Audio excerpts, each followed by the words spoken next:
So this is the brand new DJI Mini 4 Pro. It has waypoints, it has cruise control, a new active track like no other drones on the market, 10-bit D-Log M and HLG color profiles, smart features, a 360 omnidirectional avoidance system, HDR videos and photos, true vertical 4K videos up to 100 FPS, and is compatible with the Mini 3 Pro batteries and weighs only 249 grams. This could just as well be the Air 3 Mini. So here's what you need to know before you buy. And also want to say that DJI did not send me this to review. I bought this on launch day with my own money. So this is, you know, I paid honest, hardworking money for this. So I'm gonna give you the honest truth about this, which is not sponsored, it's not paid, it's nothing. It's gonna be just as it is. And hopefully at the end of this video, I will be able to help you decide whether or not it's worth getting this, or if you should just stick with the Mini 3 Pro if you already have that, or if you should get the Mini 3 Pro at a cheaper price. Now, one of the things I do appreciate with the Mini 4 Pro though, just straight out of the box, is that it's now sold as a Fly More combo and not as a Fly More kit. So when I was getting the Mini 3 Pro, it was the same day I was traveling to Hawaii and they sold it as a separate kit. So that meant I had the Mini 3 Pro and I had the RC1 controller, but I did not have extra batteries, ND filters or anything like that. But the ND filters are not included in the Fly More combo though, so you would have to get these separate. But it is a must since the Mini 4 Pro has a fixed aperture of f1.7, so it's super bright and it's going to be really good for low light, but in daytime or when you're out flying on the sunny days, it will be too bright. So you're gonna end up with an over contrasty and way too sharp image if you're not using ND filters. I have a dedicated video on that. I also have my free cheat sheets, which is available for the Mini 3 Pro. It's the same thing for the Mini 4 Pro, and I will leave those down in the description as well. But like I said, I really appreciate that this comes as a Fly More combo now, which means that I have the batteries with the charging hub, and I also have the shoulder bag, which is always handy, and I also get the drone and the RC2 controller. So now I have 3 batteries and I am leaving for Hawaii in, well actually it's tomorrow. So finally I have more batteries, well even more batteries, because the Mini 3 Pro batteries are compatible with the Mini 4. So now I have a ton of batteries to fly this in Hawaii. So I'm really excited about that. But like I said, this is something that I appreciate and I think it's well worth getting the Fly More combo if you decide to go for the Mini 4 Pro. Now let's start with the image quality of the Mini 4 Pro. The Mini 4 Pro has a 1/1.3 inch CMOS sensor with an aperture of f1.7. So this is a fixed aperture. So this is the same sensor size of the Mini 3 Pro, but DJI also states that the sensor of the Mini 4 Pro has better software processing, which allows for a better image optimization for each pixel, which is similar to the optimization of the Action 4 actually. And this actually optimizes the image quality of the Mini 4 Pro in a slightly better way than the Mini 3 Pro, which is the result of a slightly better image quality coming from the Mini 4 Pro compared to the Mini 3 Pro. And I've actually noticed some improvements over the Mini 3 Pro as well. So here's a few comparison shots from both. But like I always say, it also depends on where you watch this video. So if you watch this on a smaller device like a phone, it might be hard to tell the difference, as the Mini 3 Pro is such a fantastic drone as well and has been my go-to ever since it was released. So if you watch this on a smaller phone, you know, you might not be able to spot the differences actually between the Mini 4 and the Mini 3. Now, as of taking some photos with the Mini 4 Pro, these have also been optimized just like the videos, and to my eyes, they look amazing. I'm not sure if I can actually tell the difference though between the Mini 3 and the 4 when it comes to daytime photos, which is mainly what I take when I take photos. Now, I'm also curious to know which of these two drones you prefer. Is it the Mini 3 Pro or is it the Mini 4? Let me know in the comments below. Now, battery life and range is something which is always the talking point. How far can it go? How long does it last? And it seems like this is getting improved each year with a new transmission system and better optimized battery life. And yes, the Mini 3 and the Mini 3 Pro batteries are compatible with the Mini 4 Pro. The only downside though is that the battery has a different weight. So if you use the Mini 3 or Mini 3 Pro batteries, it will push the Mini 4 slightly above that 249 gram limit. So that's also something to consider if you decide on buying the Mini 4 Pro with its amazing features, because you have a ton of batteries for the Mini 3 Pro. Now the Mini 4 Pro is also categorized as a C0 drone, which makes the maximum altitude 120 meters only. So you're not able to fly higher than 120 meters. So if this is something you need, then the Mini 3 Pro would be the better drone and the drone to keep. But as of my use, which normally has an altitude of 70 to 90 meters, this is not a huge problem. And since I love hiking when I'm out traveling, the drone will always stay within that 120 meter limit anyway, because the limit is set from the takeoff position. But like I said, if you're not into hiking or just want to follow a mountain peak from the bottom up, you won't be able to do that with the Mini 4 Pro without putting in some workout. And also, if you enjoyed this video so far, make sure to drop a like down below. It really helps on the algorithm and I really appreciate that. And if you haven't subscribed already, that would be appreciated as well. So you can stay tuned for the upcoming videos from Hawaii. And I'm really excited to see what this is capable of as a true travel drone compared to the Mini 3 Pro. And if there is any differences when it comes to these two drones when I'm out traveling. So I'm excited to test that as well. And I'm excited to share the results with you as well, so stay tuned for that. Now, as of features, the Mini 4 Pro has some amazing features in my opinion, which weighs up for the lower altitude. It now has omnidirectional sensors, which is basically a 360 degree of protection around the drone. So we have the same sensors as the Mini 3 Pro with the sensors on the front as well as the back, but now also on each side. There's also two sensors on the bottom of the drone, which covers everything underneath. And also there's a new auxiliary light, which is a big upgrade if you're flying a lot during sunsets or want to capture some night shots. And this has always been something you would need to purchase separately for the mini drones, which has also pushed the drone above the 249 gram limit. So to now have this integrated on the Mini 4 Pro and still keep it under that 249 gram limit is amazing.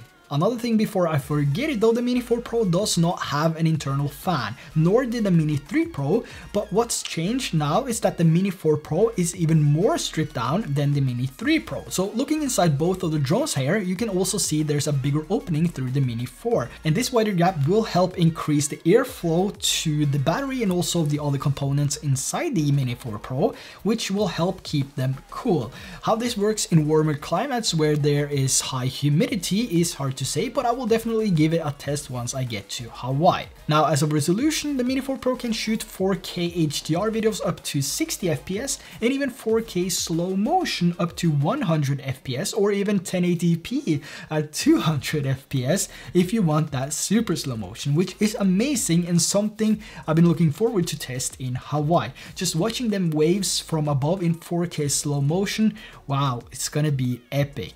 And if we just take a quick look at the resolution settings here, if you're coming from the Mini 3 Pro, you might notice that there's no HQ mark next to the frame rates, which is something we had with the Mini 3 Pro. The reason for this is pretty simple. It's because there's no point, because the HDR or the dual native ISO is added to all frame rates, so unless you're shooting slow motion, you will have that dual native ISO or HDR applied automatically. Now the Mini 4 Pro also comes with 3 different color profiles, so we have the DJI normal color profile, the D-Log M color profile, and the HLG color profile. Now both the HLG and the D-Log M color profile shoots in 10-bit colors, which gives you more dynamic range.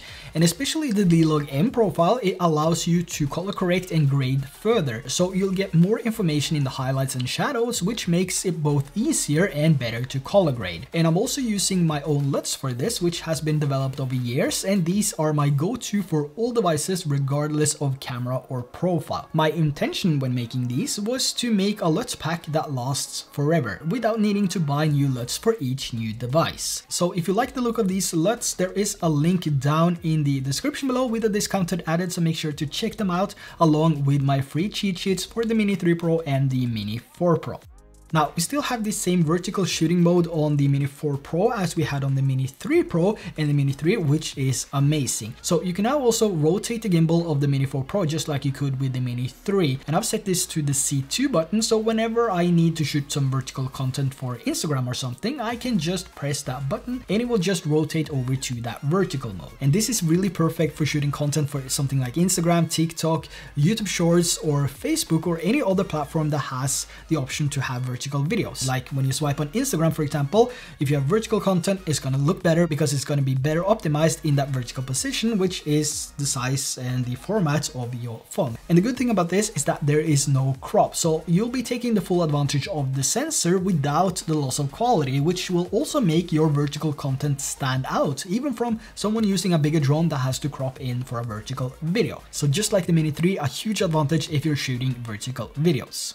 Now, waypoints is another feature of the Mini 4 Pro, which is brand new, and this is something that a lot of people have been waiting for, and now we finally have that in a mini drone, which is amazing. And it makes traveling so much easier, especially if you're a solo creator, or if you just want to set up a flight path for the drone to follow, which makes it easy for anyone to capture stunning imagery without doing much. And you can also get every single waypoint to do different things like speed, altitude, gimbal tilt, heading, and what it should do at the end of the flight or in case of signal loss. So you're basically in full control of what you want the drone to do when it reaches each waypoint, which is fantastic. And you can also save them if you want to come back and do the same path at a later date. The drone will remember that and use the same flight path whenever you get back to the same location. So an example here is, let's say you want to go out and you want to capture a 4-season sequence. So you want to capture spring, summer, fall, and winter, and you want it to look identical and maybe make a transition between them and want to make something cool.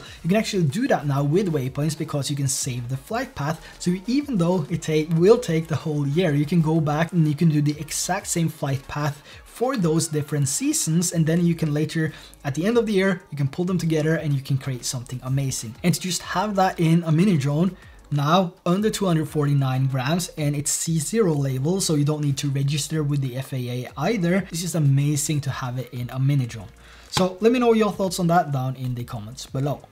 Now, cruise control is also added to the Mini 4 Pro, which was something I was hoping for but didn't really know if it was coming. So to have this makes it even better in my opinion. So instead of having all your drone shots of yourself just staring at the screen of the controller, because you know that's probably what you used to, because the Mini 3 Pro don't have side sensors and it doesn't have these automated features. So to be able to just do that now, to use cruise control or to use waypoints to set a path for the Mini 4 Pro to follow, or you can lock the speed with cruise control and fly in either direction and then just put the controller on the ground or in your bag and the drone will do everything for you, whilst you can just sit there or stand there, whatever you want to do, and look awesome. And I mean, all of this in a sub 250 gram drone. But you might say the Mini 3 Pro is just as good and the image quality is almost identical to what you get from the Mini 4 Pro, and yeah, I could agree on that. The Mini 4 Pro is just a slightly upgraded Mini 3 Pro in the terms of quality during day shots. But what makes it for me and why I was willing to pay full retail price for the Fly More combo is the fact that I now have these features like waypoints and cruise control. Now, when I first picked up the Mini 3 Pro over a year ago, I think it was one of the first things I said. This drone would be absolute perfect if it had omnidirectional sensors and also waypoints and cruise control. And here we are with the Mini 4 Pro having exactly that, which makes this an even better drone for me personally than the Mini 3 Pro. Another thing with the Mini 4 Pro which is really interesting is the new Active Track 360, and this is more advanced than any DJI drone for now. This will probably get added to the big drones with a firmware update coming soon. So this was actually the first feature I went out to test, and even though I was going really slow, it showed outstanding performance compared to the Mini 3 Pro, which was always just okay. It was good, but it wasn't perfect and it was just decent. So now that we have this full 360 sensors on the Mini 4 Pro, it will detect any obstacle on any side and then calculate a safe route to bypass these obstacles or stop and hover. So you basically have three options. So you can either set this to bypass, where the drone will calculate a safe route to avoid the obstacles on either side, top or bottom, or you can set it to hover, which will force the Mini 4 Pro to a standstill whenever there is an obstacle detected, or you can just turn the avoidance system off. It's also important to know that the sensor does only work in normal and cine mode, so whenever you need that extra speed to get to a location, or if you're just shooting some videos at high speed and use sport mode,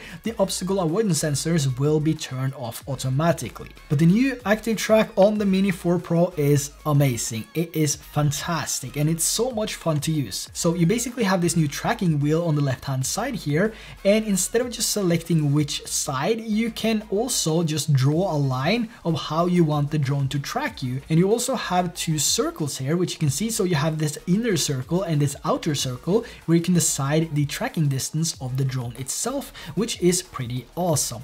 And you can also actually change this as you go, unlike the Mini 3 Pro where you had trace, which tracked you from the back or a few seconds from the front before it actually changed the orientation itself, and the parallel tracking, which was from either side only. So now with the Mini 4 Pro, you can basically track yourself for a few seconds on one side and then just swipe to a different side, and the drone will automatically do everything for you, which you can be so creative with this. It's gonna spice up your videos and it's gonna make things so much easier when you're out traveling. So instead of having tracking from one side for a few seconds, you have to stop the record, you have to stop the flight, and then to change this around and then hit start again. So now with the Mini 4 Pro, you can actually just change that on the screen during the flight and it will change position in real time, which is awesome. It's so much fun. I'm telling you, it's fantastic.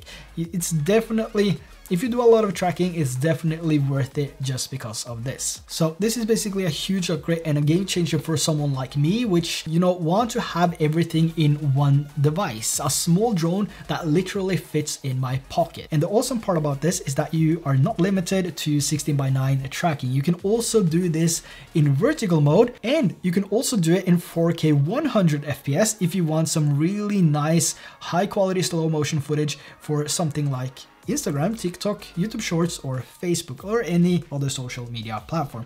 And just to have these options just adds to the whole list of pros when it comes to the Mini 4 Pro. And I bet you're gonna be more creative with this because it also has that omnidirectional obstacle sensors, so you're gonna feel more safe when you're out flying. Now, another feature to the Mini 4 Pro is also night shots, which we saw with the Air 3 and also the Mavic 3 series. And with the new auxiliary light, I can actually see myself using the night mode feature more than I did with the Mavic 3, which also makes it easier and safer to fly at night. So this will automatically increase the ISO and apply noise reduction to your footage, so your night shots will look much better.